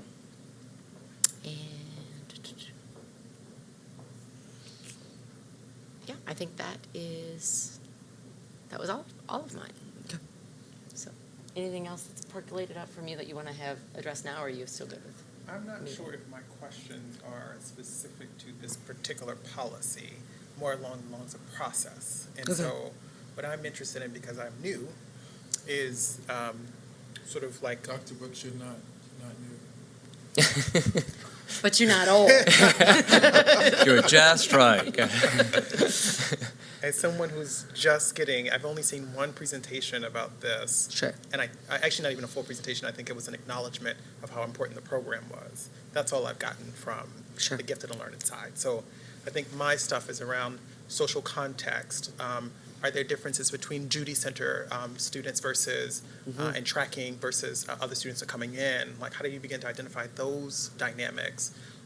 Who are the families of these students and sort of demographically, right? So like, are we noticing trends with them? Like, do they have a particular SES class status, or are they coming from particularly impoverished areas? And then what does that mean for how we treat them, those students, in terms of additional support services? So like, I think the way that I'm thinking about it is just that I need so much more context that I can't really sort of say, make a recommendation for like a policy improvement, because I just have so many questions about Sure. how things kind of move. Some of the, you're right, a lot of it isn't necessarily specific to this, although it's certainly adjacent to, and we talk about, when we're talking about serving the needs of all students and identifying all students, we definitely are very cognizant of all those populations that Yeah. you talked about. And that's part of the reason why we're holding ourselves up to that equity index level, because we don't know necessarily that we're as equitable as, my instinct says we're not as equitable as we need to be. We've been moving in that direction now for 5 or 6 years, but we're still not quite there. One of the things that is problematic is when you look at SES, because we don't collect farms data any longer. So that is kind of, years ago when we were looking at that and we had access to that, that was an easier question to say yes or no. Now it's like, kind of, they're from this. And one of the things we have shared with the Teaching and Learning Committee of the board is we were showing the map of where the GAL schools were, and we've actually, those who have been kind enough to put up with me for several years listening to the GAL schools, we're moving away from even just saying GAL schools. Much like there aren't special ed schools, all schools serve needs. Students have special ed, they're in your schools, serve their needs. We have, every school now has gifted learners, serve their needs. So we're trying to even get away from the fact like, oh, I'm not a GAL site. It's like, no, we're all serving the needs of gifted and advanced learners. And so part of COMAR does stipulate that every school needs to find a significant number. I'm not going to say in public what the MSDE calls a significant number, but we're having those conversations with the schools, but also within every population of that. So some of the information that you're looking for is in previous gifted and advanced learning PowerPoints. I'm happy to share. That's what I was thinking. A lot of times in the appendix, which no one reads through, but it's usually longer than the whole presentation, the appendix, we've loaded a lot of things over the years, but we're happy to share that with you to help give you some context so you can certainly feel like your questions are getting some impact, because I hear what you're saying. You're right. This policy isn't going to address all of those things, but it certainly is it works in tandem with the questions that you're raising. Can I think that's right. We should send the latest gifted advanced learning policy, the PowerPoint. It's at least 50 slides of information that some people read.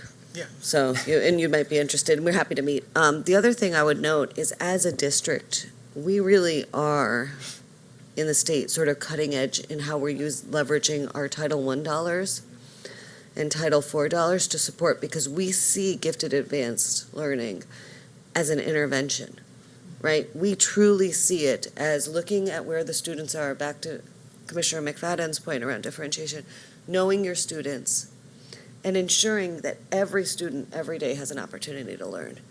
And if you are a high ability student, that we have the right materials and supports for you. Right? We don't see it as a supplement. We see it as a support and an intervention. And we don't, and every time I see the word intervention, I expect to see acceleration associated with it. And Dennis will tell you, it is like in every goal, every conversation, when we're sitting there, we're saying, you don't want meet, we want meet and exceeds. We don't want, right? We want to ensure that every student has an opportunity to learn. And so I think these are the right questions, and we'll look forward to a conversation. And in our conversations with the state, the state advisory council, which I co-chair, has adopted the terminology intervention rather than enrichment, because an intervention is deliberate, purposeful, and you're not waiting until something breaks. And we've used that term for one population, but it should be applicable to all of our students. That's wonderful. Yeah, I think one of the areas where I feel torn, because a lot of this sounds like it should be just good practice. You're not wrong. You're not wrong. So, I mean, and like even the difference between the IEP versus the was it the ILP. Yeah. Yes, and so like And then one the is EL assets plan. based, one is like I think like some of this just feels like it should be kind of just normative, good schooling and instruction for all students, and sort of developing those pathways and. And then the only other thing that I had, it's like how everything touches each other, right? So if I sit down, I think about wholeness, I think about discipline, I think about all of these other places, and it sounds like everybody I keep meeting with, we have small staffs, and everybody wants everything, and like really like how That's to the struggle. like really kind of be enmeshed when everybody, I literally just sat down and with Lori and Sarah today. About sort of some of the same needs that I think you've identified. So like in terms of like, how do we sort of focus on the things that matter? Like how do we do the instruction, like differentiate, like, and so I get to see that because I get to meet with folks who, I was like, well, that's the same issue across all of them, different content areas, but like, but sometimes they actually are very much more aligned than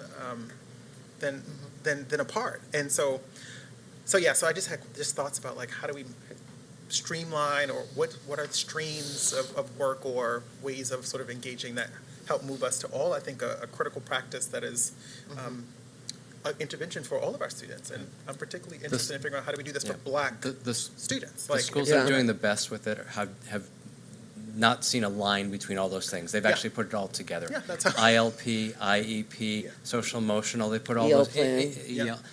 because it is a best practice. It makes perfectly good sense, and you want to sit back and say, why are we just not doing this? Yeah. And so we're trying to codify it finally. We've been doing pieces of this now for 6 years, and so the time has finally come to say, like, let's own it, hold us accountable to those things that we haven't yet mastered, but let's also celebrate the fact that we have done some things very much in line with best practices, which people wouldn't necessarily give Baltimore City credit for. But, by gum, there are teachers in this district, there are students and families and board commissioners that deserve the praise and the credit for making this happen.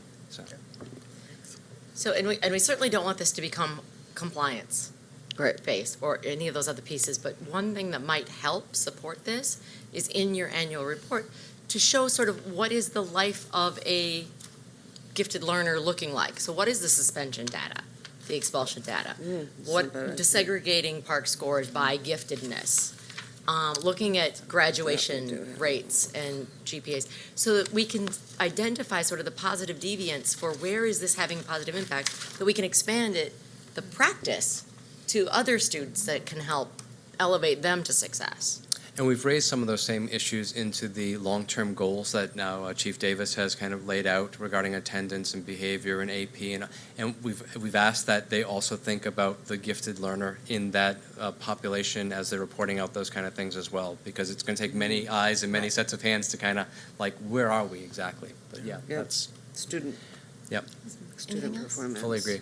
I just want to know how can we get the Ingenuity Project to expand its programming in the district Yeah. to maybe more schools?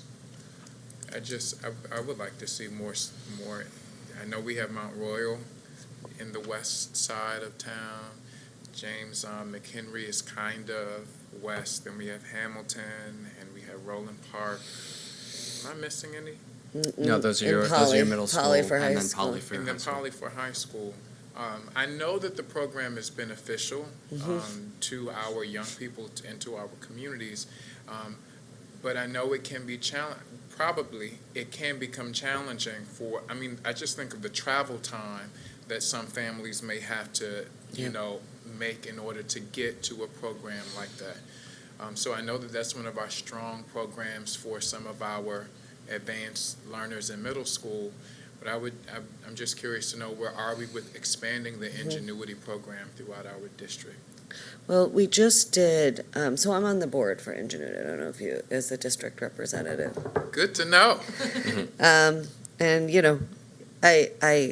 we have really healthy conversations about growth, and that's why we did the expansion of James McHenry, because when we looked at the map of where students were coming from, that was an empty area.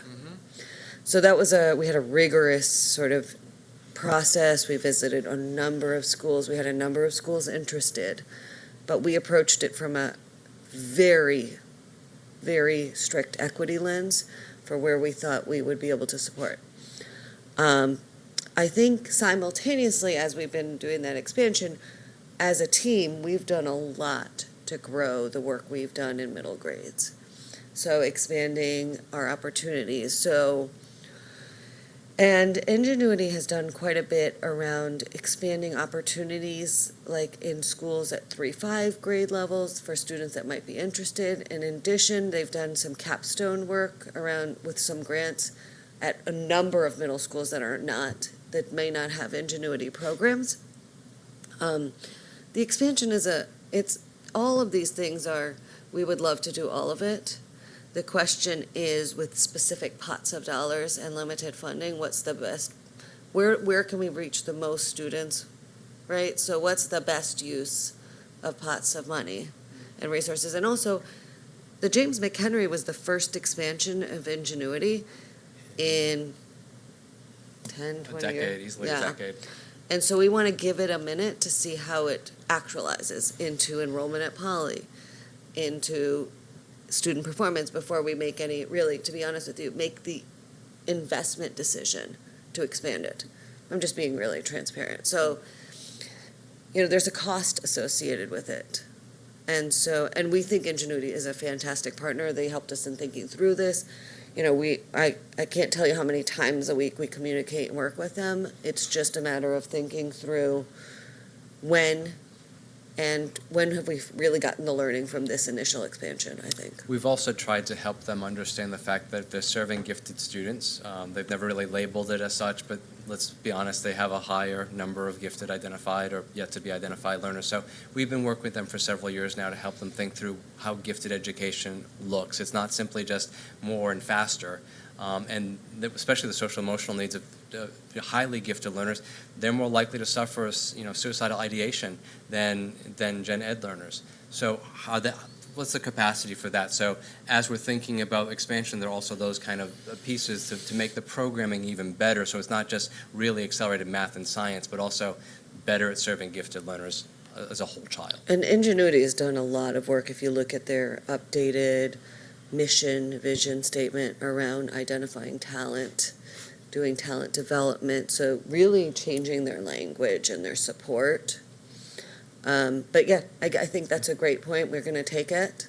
It's just a question, right? Do we do that, or do we, use I don't know, it's, yeah.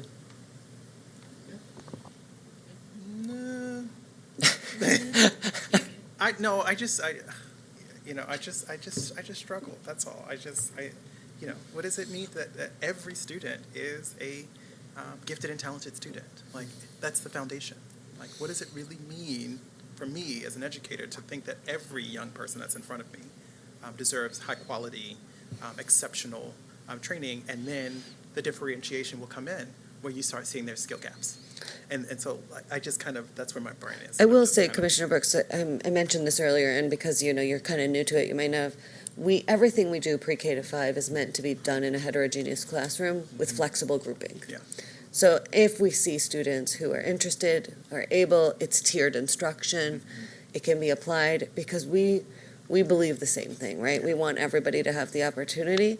We also balance that with making sure our gifted and advanced and talent development learners who are highly able, who really need differentiated instruction, also get it. So we hear you on the struggle, because we struggle with it too every day. And teachers even more than us. We've got that gap with secondary educators who kind of they completely disregard the flexible grouping, content the teachers, not stations, student teachers. so it's like And you're speaking to two big-time secondary Guilty. teachers. Guilty. Ah! Guilty, and I'll be honest with you. We've opened up the line of communication to my secondary peers now, the high schools.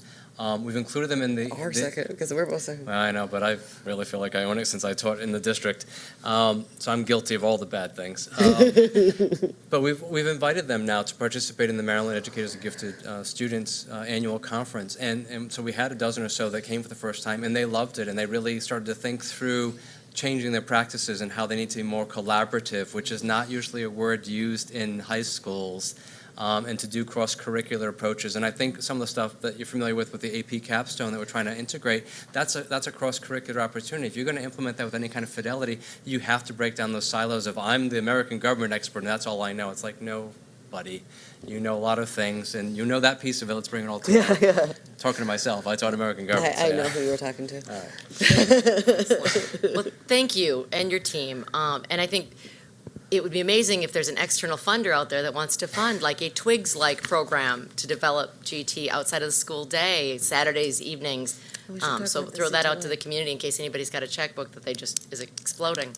I mean, we do, as part of, and again, I'm presenting on the extended learning, but we do have first grade through fourth grade CTY partnership that will be at 2 schools this summer that provides our talent development students an opportunity through the summer to be exposed to and engage in CTY curriculum free of charge for the Title I. And that was through a LEAP grant that Ray, in large part, led part of the operation to write Thanks, the Ray. grant. So, year 1 was last year, we're in year 2, and then year 3. So, And we've seen promising Yeah. results, so. Fabulous, wanted to- fabulous. Well, Sorry. thank you very much. thank you. Thank you. Our next, there's no one public comment, correct? Okay. Our next meeting is March 17th. Happy St. Patrick's Day, everyone. Policy IHBK operator-led schools and policy JJF student activity funds. We look forward to seeing you then at 5:24 p.m. We are adjourned.